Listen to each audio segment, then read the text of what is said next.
Well, I wanted to take trumpet lessons, but they were smart enough to know that if they bought me an $800 instrument, it may go to waste. So we had an old crappy organ, and I was learning to play that. I hated playing it. I hated practicing, and so I didn't want to go into singing lessons because I thought it might be the same thing. But eventually they convinced me, and that led to me doing amateur theater in Regina. I grew up in a small town called Rollo outside of Regina, which is where they shoot corner gas, actually. Or shot it. I think it's done. Paul, why did you leave? You could have been a television star. I know. And so that led to doing amateur theater, which I loved, but I never thought I could do it as a career. And I remember seeing, now this is cliche, I saw Les Mis tour through Regina, and that was when I realized I could do it for a living, because I saw the little boy, the kid playing Gavroche. I don't know who it was at the time, but and I thought, I could do this, and this is what I'm going to do for a living. So I knew when I was 13 that this is what I wanted to do. Okay, so you're both teenagers. You know you need to go into the theater. So what'd you do about it? Did you go to theater school? Yeah, I went to Sheridan College, but I tried to train as much as I could before that. Like, I took a lot of classes, acting classes, you know, singing classes, and then I went to school for it. Yeah. And you, Paul? I trained at Randolph Academy, and that's when I started dancing, actually. A lot of people assume I'm a dancer because I get away with a lot. And because he's really good. And I'm amazing. You have to see me. But I actually only have 10 months. A good mover, or do you feel like you're now a dancer? I feel like a good mover. People think of me sometimes as a dancer. He's a dancer. He's awesome. So, but really, most of my training was in acting and singing. Yeah, I know. Thank you. And we partner each other a lot in the show, which is pretty special because the original choreography in West Side Story has Tony and Maria dancing, but a lot of the times they can't find the people that can do it. So it's kind of great that we're able to. It just adds that much more to the show, I think. Well, that's part of the requirement, of course. Now, the other part is you have to kiss. So how is he? Oh, my. So, scale of 1 to 10. Yes, go ahead. He's not listening at all. You know. I'm kidding. All right, so I've got another question for you. You've come out of theater school. Yes. You're still very young. You're obviously very successful, both of you. Did you have any times when you doubted the decision you'd made, when you'd gotten out, some tough period of time? Well, I don't know. I think, you know, every couple of years I go through a bit of a low, but not really. No, I always thought, you know, there's some good times, bad times, but you just keep going. You can't give up just because things get tough. Right. It's a tough way to make a living. Yeah. You know, but it's very rewarding. Absolutely. And the ups outweigh the downs considerably, so it's well worth it. And you, Paul? Yeah, I do, and so, you know, funny enough, sometimes at the height of what you're doing, you can even think to yourself, why do I do this? Because next year, who knows, maybe everyone will discover I'm terrible. And I know, this year they discover you're fantastic. They better. But yeah, there's, you know, there haven't been a lot of lean years for me. As I can assume, same for Chillina, knowing her background, but and knock on wood. But you know, those are obviously the hardest. Now, speaking about what you've done and the years you've had, you played Jesus twice. Yeah, like that could give you a complex.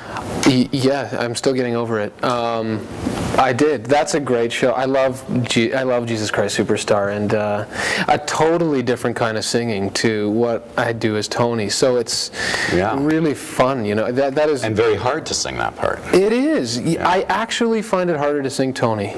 Oh. In a funny way. I mean, a lot of the time. I was just talking to someone about this today, but. It sounds harder, but in some ways it's much easier to sing rock.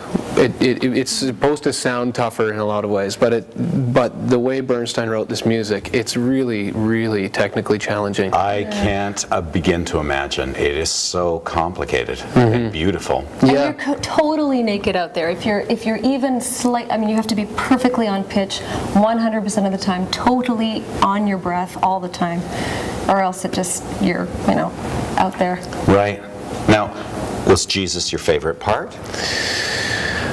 You know what? It was until I played Bobby and Company for the fundraiser last year. We had a fundraiser last year where Bruce Dow directed it, and it was of Company. Everybody was at music stands, seated on the out-on stage, except there was a fair amount of interaction. He managed to work that in.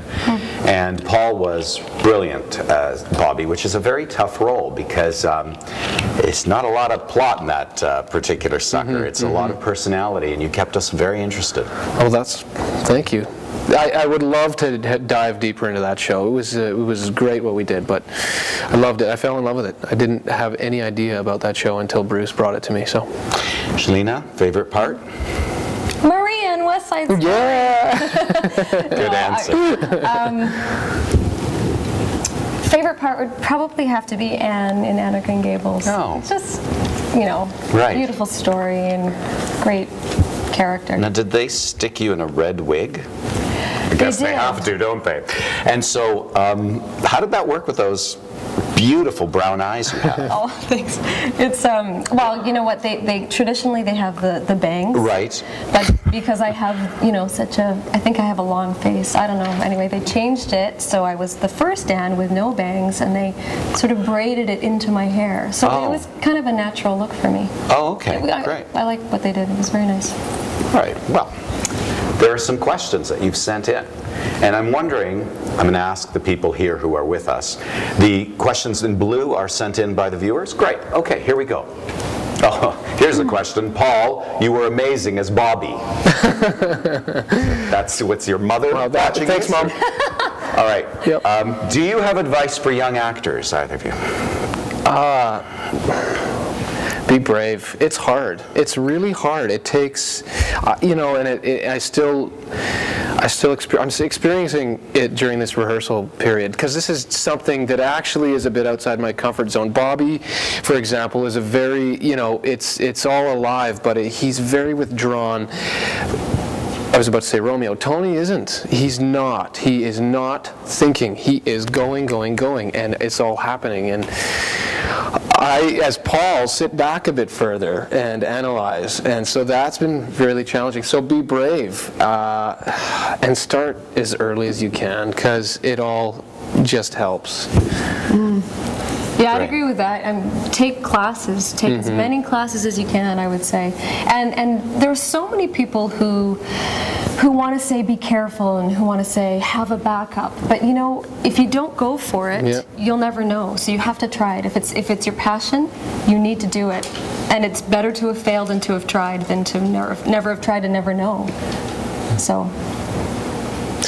I think it's a tough one, isn't it? I think that if it's in you, like Chillina said, you have to try, and you'll know, I think, when you're done. I haven't figured that out yet. Maybe I'd be smarter if I did, but I have had so many of my family who have had great, wonderful, successful careers in the health industry, and that have always said stick with it, because they know how happy it makes me, even though it's hard when you are going through bad times. Well, I think that's the key with anything you do, whether it's acting or being a whatever.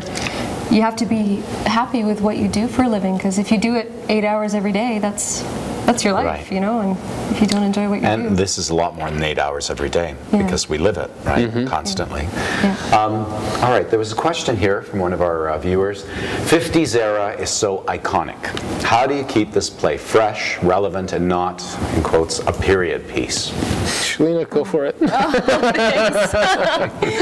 I don't see it as a 50s piece. I mean, I know it was, written and originated in the 50s, but it's about two gangs. I mean, what's more relevant today than two gangs fighting each other? Young gangs. I mean, it's all over the place, and the story of Romeo and Juliet is timeless.